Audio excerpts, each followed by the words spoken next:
Bonjour et bienvenue dans cette nouvelle vidéo. Si comme tout débutant, vous avez du mal à lire les graphiques boursiers, ne vous inquiétez pas car c'est très simple. Dans cette vidéo, nous allons apprendre à lire les chandeliers japonais que nous appelons encore bougies japonaises. Top, c'est parti!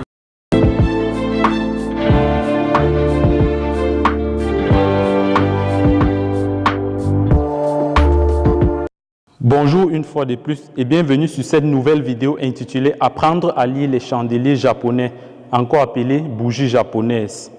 Les chandeliers japonais ont été utilisés pour la première fois vers les années 1600 et à l'époque, les Japonais l'utilisaient pour en fait analyser les cours du riz. Les chandeliers japonais ici présents est le graphique le plus ancien et le plus utilisé par les analystes techniques, car ils fournissent beaucoup d'informations et sont très efficaces. Je dirais même indispensables pour l'analyse du marché. C'est pourquoi il est important de bien apprendre à lire les chandeliers pour être très performant sur le marché.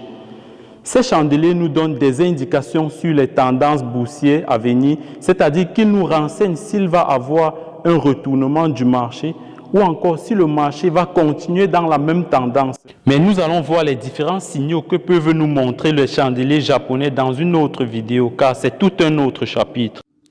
Nous avons à présent deux bougies.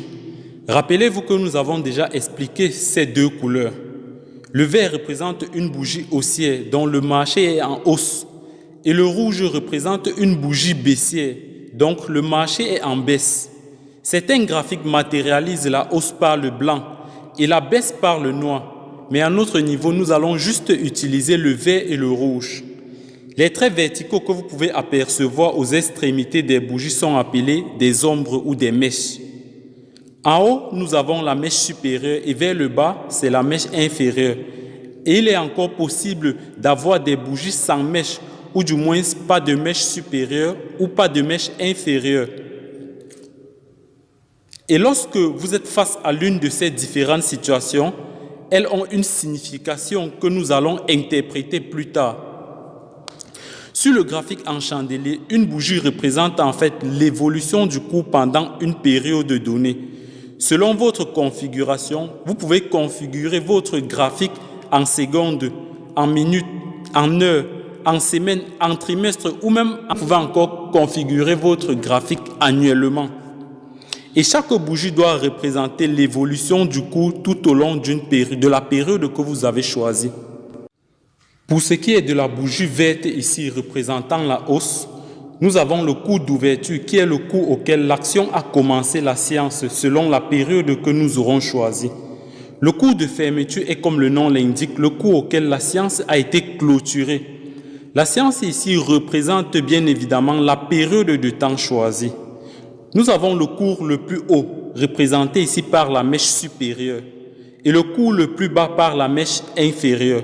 Le cours le plus haut et le cours le plus bas traduit tout simplement le fait que, au cours d'une séance, le cours d'une action peut grimper, traverser le cours d'ouverture et redescendre plus tard jusqu'à un certain niveau avant de s'arrêter à la fin de la séance sur une zone que nous allons appeler cours de clôture.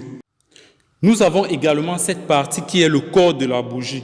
La longueur du corps montre l'évolution ou tout au moins la variation entre le cours d'ouverture et le cours de fermeture d'une séance. Prenons cet exemple d'une action qui commence la séance avec un cours de $100, qui est bien évidemment le cours d'ouverture. Mais pendant la même séance, cette action peut descendre à $90 et remonter jusqu'à peut-être $110 avant de venir clôturer la séance à $105, qui va représenter à ce moment-là le cours de clôture. Donc nous avons le cours d'ouverture qui est $100, le cours de clôture qui est $105.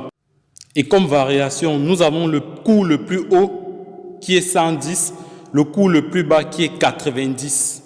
Actuellement, passons à la bougie rouge qui est baissière. Ici, la différence se situe au niveau du cours d'ouverture et de clôture.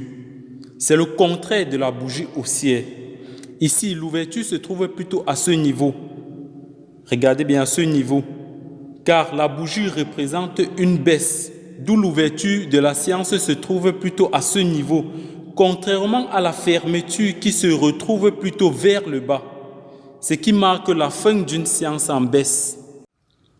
En dehors du coût d'ouverture et de clôture, tout est pareil. C'est-à-dire que la bougie verte et la bougie rouge représentent en fait, c'est la même chose. Donc le corps, le plus haut et le plus bas, c'est la même chose. Il n'y a pas de différence. Nous pouvons reprendre notre même exemple précédent. Nous devons voir que l'ouverture se situe à 105. La fermeture se situe à 100. Et le plus haut, c'est 110. Le plus bas, c'est 90, comme nous avons fait précédemment. Bon, dans la pratique, vous allez régulièrement tomber sur une bougie de cette forme, que l'on appelle régulièrement doji. Vous remarquez que le corps représente juste un simple trait. Lorsqu'on a affaire à un doji, ça veut tout simplement dire qu'il y a eu équilibre entre acheteur et vendeur au cours de cette séance. En d'autres termes, le coût d'ouverture est égal au coût de fermeture. Donc, ce trait est en même temps le corps de la bougie, le coût d'ouverture et le coût de fermeture.